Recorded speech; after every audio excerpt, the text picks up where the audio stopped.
Last episode we had a great time spearfishing at the Northeast Isles, but we wanted to head further west to explore the island.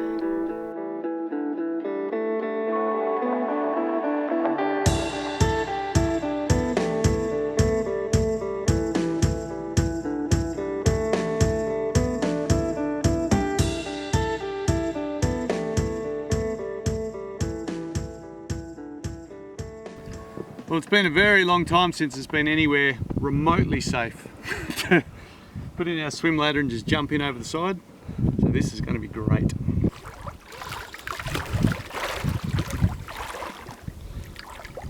It's beautiful, doll.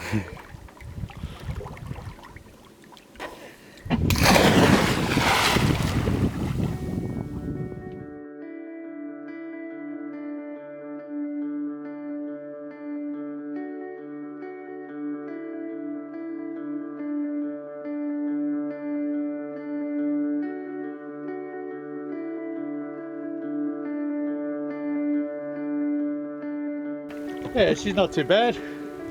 Not too bad at all. Stuff grows so quickly here in the tropics, and underneath where we couldn't get full coverage when we slipped her, there's a bit of growth there that I got rid of. And just under here, even on the anti-foul where the least turbulence is, there's a bit of a build-up. But the rest of it, where we've been sailing fast, it's been kept really clean, so pretty happy.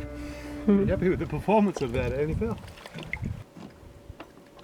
Here's Pascal, and she's just, while we're at anchor, familiarising herself with setting up the spinnaker.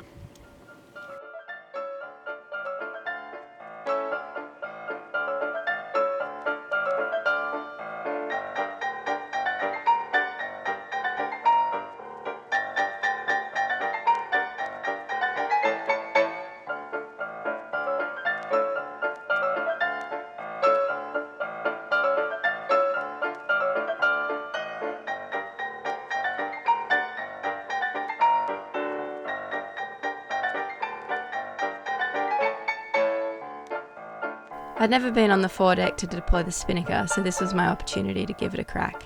And I bumbled my way through a bit, but I got there in the end.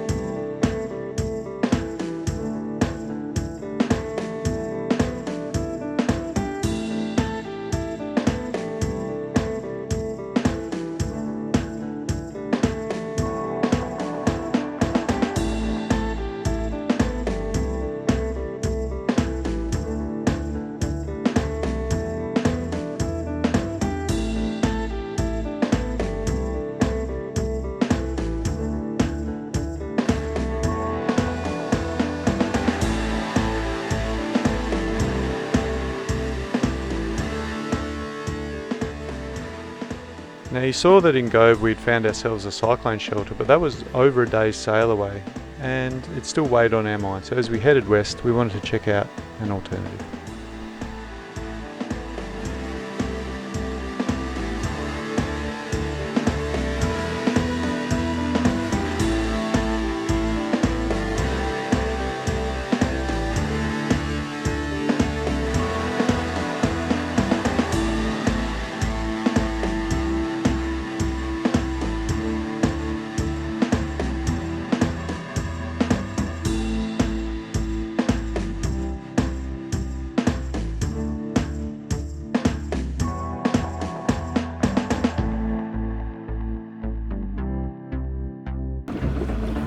In a category 1 or 2 storm that would come across the top, this would give us 180 protection, west through north to east. And as it passed further along and it started to bend around, we could go back out the other way. The next morning we headed to the main port and settlement on Groote Eylandt, Alyangula.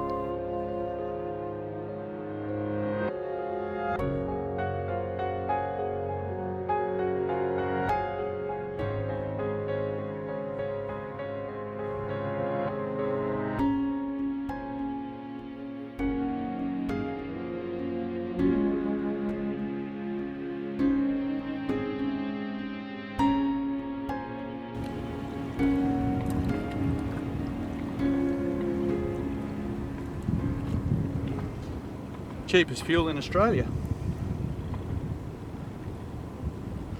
What was it? It was 82 cents for the unleaded, Whoa! and it was 96 cents for the diesel. Wow. That's not just the cheapest in Northern Australia, I think that's the cheapest in Australia. Yeah. Definitely worth filling up here. So, being lent these jerry cans and a lift up to the fuel station was just our saviour.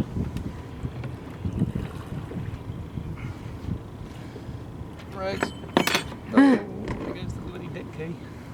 So since getting here we've used 30 litres of unleaded petrol, and we've used, shamefully, about 80 litres in what, 6 weeks, Pascal? I think it's more like 7 now. Yeah, Yeah. so we've been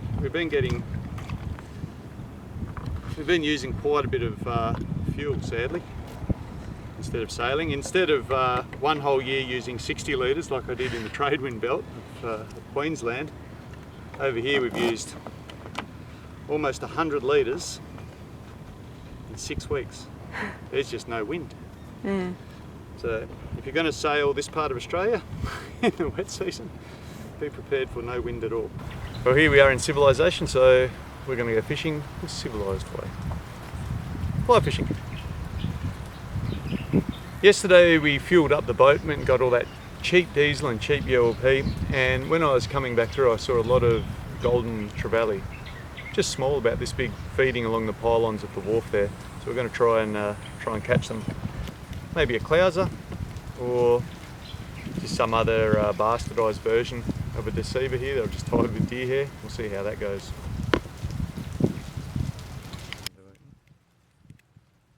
The line we're using today is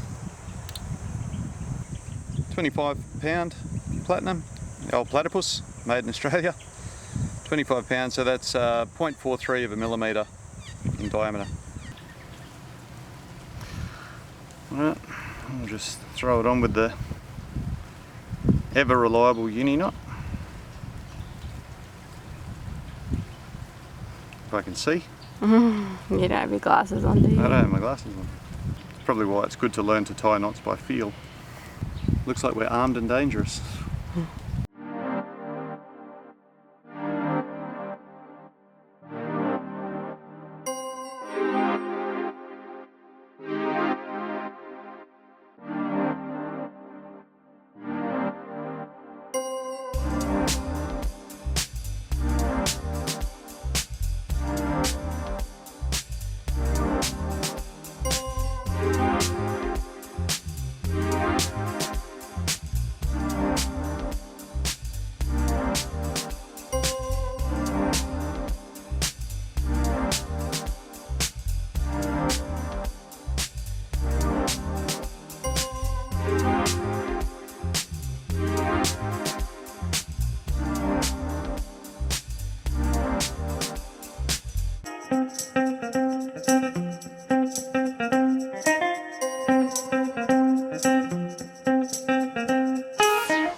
The anchorage at Groote Eylandt. Barbecue, water, where we're just finishing off the washing, coconut tree, with coconuts and boats beyond. What do you think of the amenities, Pascal? Pretty good. Gas barbecue. It's been a while, hasn't it? Yeah. What do we got cooking there? Mackerel cutlets and sweet potato Oh, Jesus. in butter and salt. Yeah, of course. Beautiful.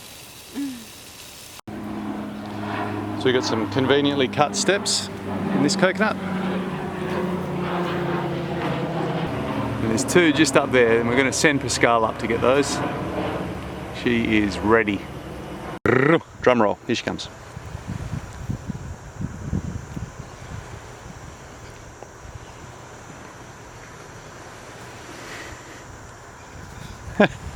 Awesome. How's our technique? Pretty good.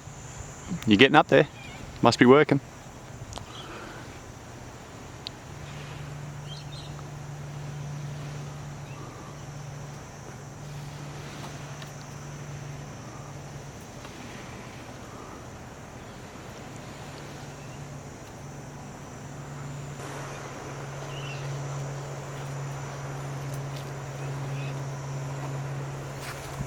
Well, she's applying the twist.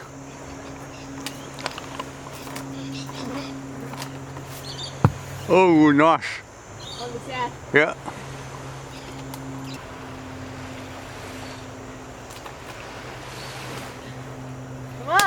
Come on. Keep twisting it. It's slippy.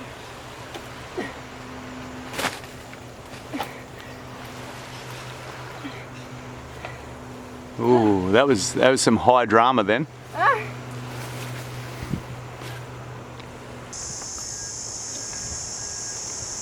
Yes, great technique. It's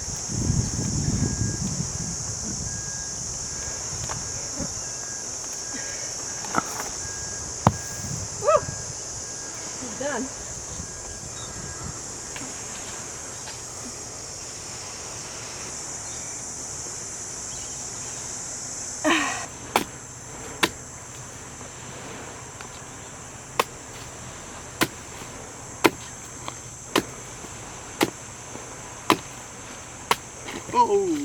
So this is a young coconut, lots of really great water, but there's just no shell developed at all. It's just jelly. So as soon as you hit it, boop, she just pops Water open everywhere. like that. Yeah. It's good.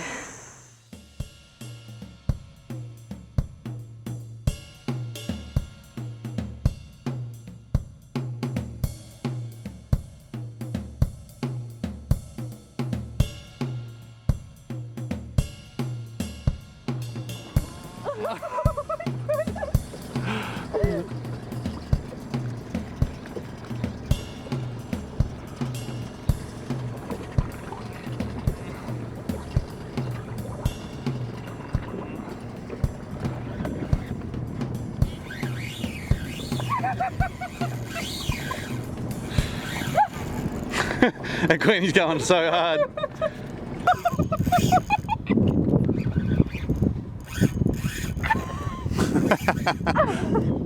Get him now, come on.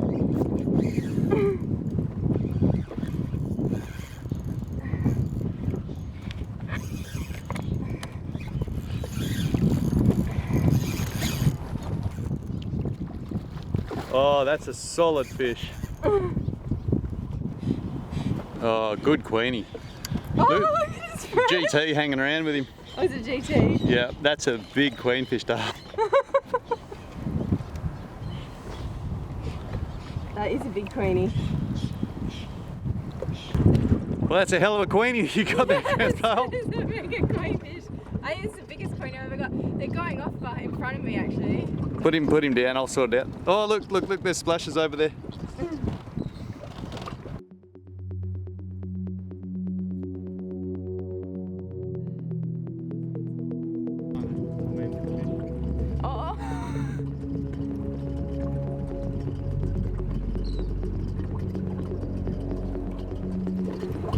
Oh. That's a big GT. We're a bit undergun for this. So easy. Now that fish, the GT, is a giant trevally, and they are well-renowned sport fish, and people don't usually hook them on such light gear, so this was not going to end well.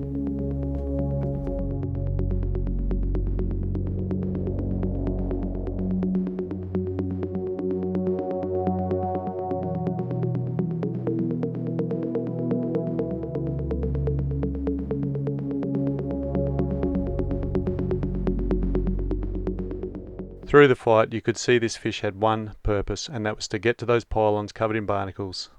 And I just didn't want to lose too much line. Even we were trying to motor away and everything, but there's just no stopping them. They're just too powerful. Well, that GT proved a little bit too much there, Pascal. Yeah. Blew us away, which I sort of knew he was going to. So that trevally knew. All we had to do was get anywhere near those oysters and done for. Yeah, this little bait school's hammering. Yeah, that's a big bait school. So it's riding the pressure wave of this pylon, isn't it? We'll give him a burst and see if... Look. Because it scared him off their pylon. Yeah. Oh, mistakes. It's big trouble now. Look, they're right out in the middle. Yeah.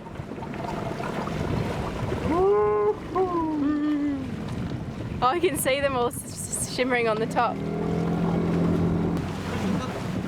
Oh, it's the golden trevally. Yeah. That looks like a bloody manta ray or something. Oh no, That's the bait ball. bait ball on the surface.